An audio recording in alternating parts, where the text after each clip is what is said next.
अगर मैं आपसे कहूं कि आपकी जिंदगी की सबसे बड़ी परेशानियों का हल बहुत आसान है, बस आप उसे देख नहीं पा रहे, तो क्या आप मानेंगे? आज की भागदौड़ भरी जिंदगी में हम सब शांति, संतोष और सुकून की तलाश में हैं। लेकिन जितना हम उसे ढूंढते हैं, उतना ही वो हमसे दूर होता जाता है। यहीं पर महात्मा बुद्ध की शिक्षा हमें एक सरल रास्ता दिखाती है, अपने मन को समझने का, उसे शांत करने का। आज के समय में बुद्ध की शिक्षा अपनाने का मतलब है छोटी छोटी बातों में उलझने के बजाय उन्हें समझना और छोड़ना सीखना। एक रात जब सब कुछ शांत था, ऐसा लगा जैसे कोई आपको देख रहा है। दिल की धड़कन तेज हो गई, लेकिन आसपास कोई नहीं था।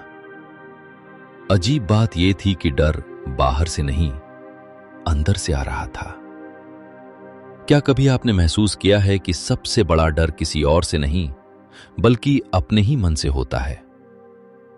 आज की भागदौड़ भरी जिंदगी में हम बाहर की समस्याओं से लड़ते लड़ते अपने अंदर के शोर को नजरअंदाज कर देते हैं। लेकिन सच यही है कि असली लड़ाई बाहर नहीं, अंदर चल रही होती है। महात्मा बुद्ध की शिक्षा यही सिखाती है कि अगर मन को समझ लिया तो जीवन अपने आप आसान हो जाता है। एक व्यक्ति था जो हर दिन छोटी छोटी बातों पर गुस्सा हो जाता था। उसे लगता था कि लोग उसे समझते नहीं, दुनिया उसके खिलाफ है। लेकिन एक दिन उसने सोचा, क्या सच में समस्या दुनिया है या मेरा नजरिया? उसने धीरे धीरे अपनी प्रतिक्रियाओं को देखना शुरू किया, हर स्थिति में शांत रहने की कोशिश की, और बिना कुछ बदले उसकी पूरी दुनिया बदलने लगी। इसी तरह एक और लड़का था जो हमेशा दूसरों से अपनी तुलना करता, कभी आगे नहीं बढ़ पाएगा। लेकिन जब उसने अपने ध्यान को दूसरों से हटाकर खुद पर लगाया, तो उसे समझ आया कि असली दौड़ किसी और से नहीं, खुद से है। और यहीं से उसकी जिंदगी ने नया मोड़ लिया। बुद्ध की शिक्षा आज भी उतनी ही असरदार है। कम बोलो, ज्यादा समझो, और हर परिस्थिति में धैर्य रखो। जब आप अपने मन को काबू में कर लेते हैं, तो बाहर की कोई भी चीज आपको ज्यादा देर तक परेशान नहीं कर सकती। लेकिन सवाल अभी भी वही है, वो डर जो उस रात महसूस हुआ था, क्या वो सच में खत्म हो गया है, या आज भी आपके अंदर कहीं छुपा बैठा है? वो डर जो उस रात महसूस हुआ था, वो कहीं गया नहीं था। वो हर दिन, हर पल किसी न किसी रूप में सामने आता रहा। कभी गुस्से के रूप में, कभी चिंता के रूप में, तो कभी बिना वजह बेचैनी बनकर। धीरे धीरे ये समझ आने लगा कि ये कोई बाहरी ताकत नहीं है, बल्कि मन के अंदर जमा हुई आदतें, डर और अधूरी समझ का परिणाम है। महात्मा बुद्ध की शिक्षा यहीं से शुरू होती है। वो कहती है कि अपने मन को देखने की आदत डालो, क्योंकि वही तुम्हारी सबसे बड़ी ताकत भी है और सबसे बड़ा भ्रम भी। जब इंसान अपने विचारों को बिना जज किए देखना शुरू करता है, तो उसे एहसास होता है कि हर भावना स्थायी नहीं होती। जैसे बादल आते हैं और चले जाते हैं, वैसे ही गुस्सा, डर और चिंता भी कुछ समय के लिए आते हैं और फिर खत्म हो जाते हैं। बस हम उन्हें पकड़ कर बैठ जाते हैं। इसी बीच एक छोटी सी घटना ने सब कुछ और साफ कर दिया। एक व्यक्ति जो हमेशा तनाव में रहता था, एक दिन नदी के किनारे बैठा था। पानी को बहते हुए देखकर उसके मन में एक अजीब सी शांति आई। उसे महसूस हुआ कि नदी हर पत्थर से टकराकर भी रुकती नहीं, बस अपना रास्ता बनाती रहती है। उसी पल उसे समझ आया कि जिंदगी में समस्याएं आना तय है, लेकिन उनसे चिपक कर बैठना हमारी आदत है। उसने उसी दिन से तय किया कि वो हर परेशानी को नदी की तरह देखेगा, आएगी, टकराएगी और फिर चली जाएगी। धीरे धीरे उसके अंदर का बोझ हल्का होने लगा और वही जीवन जो पहले भारी लगता था अब सरल लगने लगा। बुद्ध की शिक्षा को आज की जिंदगी में अपनाने का मतलब यही है कि हम हर स्थिति को तुरंत प्रतिक्रिया देने के बजाय समझने की कोशिश करें। जब कोई हमें कुछ कहता है तो हम तुरंत गुस्सा हो जाते हैं, लेकिन अगर उसी पल हम रुक कर सोचें कि क्या ये सच में इतना महत्वपूर्ण है, तो कई बार जवाब खुद ही मिल जाता है। यही छोटी छोटी समझदारी हमारे जीवन को बदल देती है। जब हम अपने मन को शांत रखना सीख जाते हैं तो बाहरी दुनिया का शोर हमें उतना प्रभावित नहीं करता और धीरे धीरे वही डर जो एक समय बहुत बड़ा लगता था छोटा होने लगता है, क्योंकि अब आप उससे भाग नहीं रहे होते बल्कि उसे समझ रहे होते हैं। लेकिन कहानी यहीं खत्म नहीं होती, क्योंकि असली सवाल अब यह है कि जब अगली बार वही डर, वही गुस्सा या वही बेचैनी सामने आएगी, क्या आप उसे पहचान पाएंगे या फिर से उसी जाल में फंस जाएंगे?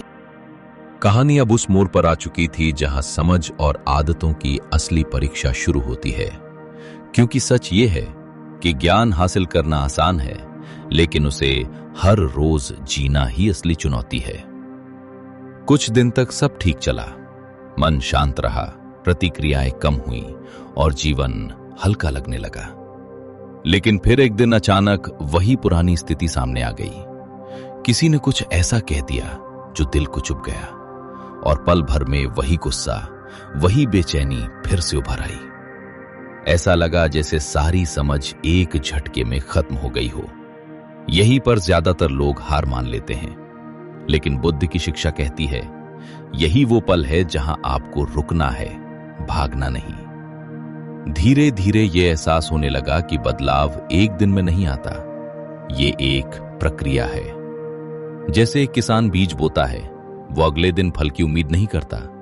वो रोज पानी देता है, धैर्य रखता है और समय के साथ बीज एक पेड़ बन जाता है। ठीक वैसे ही मन को बदलना भी समय लेता है। एक व्यक्ति था जिसने तय किया कि वो हर दिन सिर्फ 10 मिनट अपने विचारों को शांत होकर देखेगा। शुरू में उसे कुछ समझ नहीं आया, मन इधर उधर भागता रहा, पुरानी बातें याद आती रहीं, लेकिन उसने हार नहीं मानी।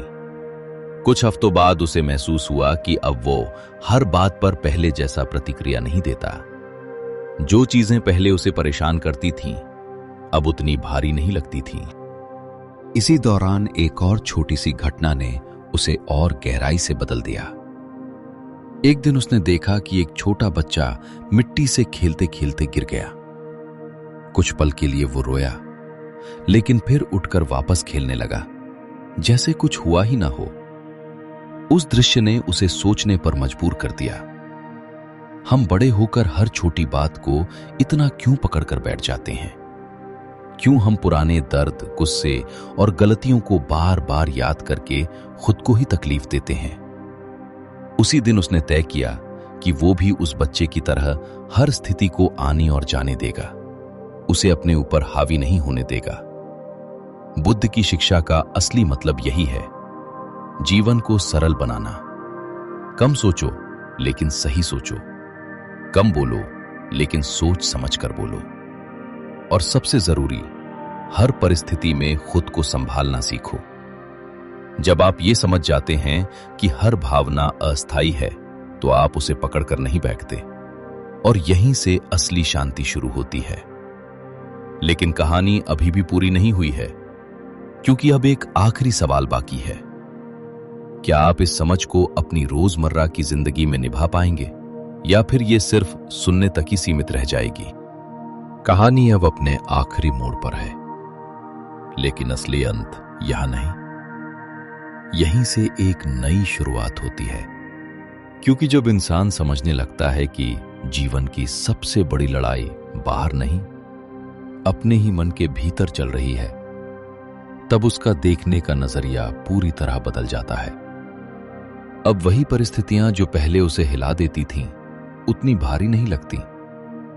फर्क सिर्फ इतना आता है कि अब वो हर स्थिति में तुरंत प्रतिक्रिया देने के बजाय रुक कर सोचता है, समझता है और फिर जवाब देता है। यही बुद्ध की शिक्षा का सार है। अपने मन को जानो, उसे नियंत्रित मत करो, बल्कि उसे समझो। धीरे धीरे ये आदत उसकी जिंदगी का हिस्सा बन गई। अब जब भी गुस्सा आता, वो उसे दबाने की कोशिश नहीं करता, बल्कि उसे देखता। क्यों आया, कैसे आया और कब चला गया। उसे एहसास हुआ कि हर भावना का एक समय होता है और अगर हम उसे पकड़कर नहीं बैठते तो वो खुद ही खत्म हो जाती है। एक दिन वही व्यक्ति फिर उसी जगह खड़ा था जहां पहले वो सबसे ज्यादा टूटता था। वही लोग, वही बातें, वही हालात, लेकिन इस बार कुछ अलग था। अंदर शांति थी, एक ठहराव था और सबसे बड़ी बात, अब उसे खुद पर काबू था। इसी समझ ने उसे एक और गहरी सच्चाई सिखाई। जीवन को बदलने के लिए बड़े बड़े फैसले लेने की जरूरत नहीं होती, बल्कि छोटी छोटी आदतों को बदलना ही काफी होता है। जैसे रोज कुछ पल खुद के साथ बैठना, अपनी सोच को देखना और बिना वजह की प्रतिक्रियाओं को धीरे धीरे कम करना। यह सब आसान नहीं होता, लेकिन असंभव भी नहीं होता। और यही वो रास्ता है जो इंसान को अंदर से मजबूत बनाता है। अब कहानी का अंत एक सवाल के साथ नहीं, बल्कि एक सच्चाई के साथ होता है। शांति कहीं बाहर नहीं है, वो हमेशा से आपके अंदर थी, बस आपने उसे कभी ध्यान से देखा ही नहीं। जिस दिन आपने अपने मन को समझ लिया, उसी दिन आपने अपनी जिंदगी को जीत लिया। और अंत में बस एक बात याद रखना, जिसने अपने मन को जीत लिया, उसके लिए इस दुनिया में कुछ भी असंभव नहीं।